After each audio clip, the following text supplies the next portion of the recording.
রফিকুল আমিন ৫০ লাখ গ্রাহকের শুধু কর্তাই নন, তাদের স্বপ্ন এই সৃজনশীল ব্যবসায়ীকে ঘিরে। ৫০ লাখ গ্রাহকের কেউ একটি মামলা না করলেও কারাগারে যেতে হয়েছিলেন তাকে। কারাগারের অন্ধ প্রকোষ্ঠে থাকতে হয়েছে দীর্ঘ ১ যুগেরও বেশি সময়। কারাগারে নিক্ষেপ করে জীবনের ১২টি সোনালী বছর নিষ্ক্রিয় করে রাখা হয়েছিল দেশের ব্যবসায় নতুনত্ব আনা এই উদ্যোক্তাকে। স্বৈরাচার আওয়ামী লীগ শাসন আমলে দেশে আইনের শাসন না থাকলেও বিন্দুমাত্র আইনের প্রতি শ্রদ্ধা হারাননি তিনি। অবশেষে বুধবার কেরানীগঞ্জ কারাগার থেকে মুক্তি পেলেন বৈশাখী টেলিভিশনের ব্যবস্থাপনা পরিচালক। মুক্তি পেয়েই কারাগার থেকে সরাসরি ছুটে আসেন তার প্রিয় প্রতিষ্ঠান বৈশাখী টেলিভিশনে। সেখানে প্রতিষ্ঠানের কর্মকর্তা কর্মচারীরা তাকে ফুল দিয়ে বরণ করে নেন।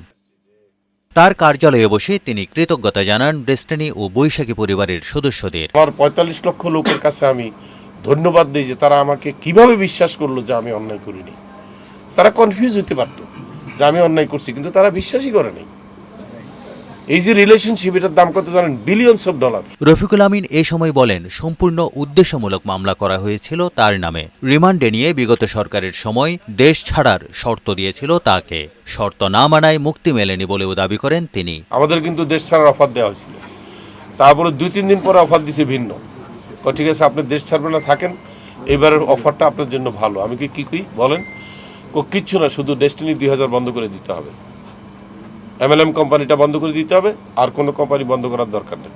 আমি বলছি ৪৫ লক্ষ লোক বেকার হবে, বলছে এটা আপনার দেখার বিষয় না। আমি বলছি আওয়ামী লীগ সরকার ভোট হারাবে, বলছে আমরা ভোটের চিন্তা করি না, আমরা ভোটের চিন্তা করি না, ডেস্টিনি বন্ধ করতে হবে। আপনি আমাদের জন্য অনেক বিব্রতকর, অনেক ডিস্টার্ব করতেছেন, হয় দেশ ছাড়েন নাহলে ডেস্টিনি বন্ধ করেন।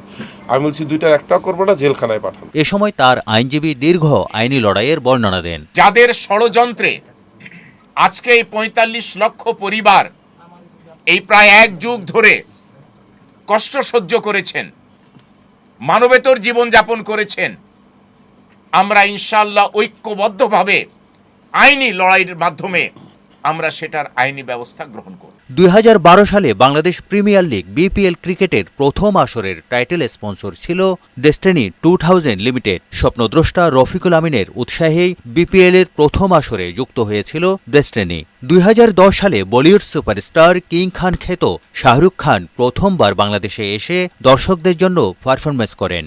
সেটার সত্য ছিল বৈশাখী টেলিভিশন। রফিকুল আমিনের উৎসাহ উদ্দীপনাতেই বৈশ্বিক তারকা শাহরুখ খান বাংলাদেশে এসে পারফরমেন্স করেছিলেন। ২০১১ সালে ICC ওয়ানডে বিশ্বকাপ ক্রিকেট উপলক্ষে বাংলাদেশে আয়োজিত কনসার্টে মঞ্চ মাতিয়েছেন বলিউড তারকা সালমান খান, অক্ষয় কুমার ও ক্যাটরিনা কাইফ। ওই অনুষ্ঠানেরও সহ আয়োজক ছিল বৈশাখী টেলিভিশন, যার মূল পরিকল্পনাকারী ছিলেন রফিকুল আমিন। ১২ বছরে সরকারি কোষাগারে ৪১০ কোটি টাকার রাজস্ব জমা দিয়েছে ডেস্টিনি গ্রুপ। বাগেরহাটে দেশের সর্ববৃহৎ আশ্রয়ণ কেন্দ্র নির্মাণ করেছিল ডেস্টিনি।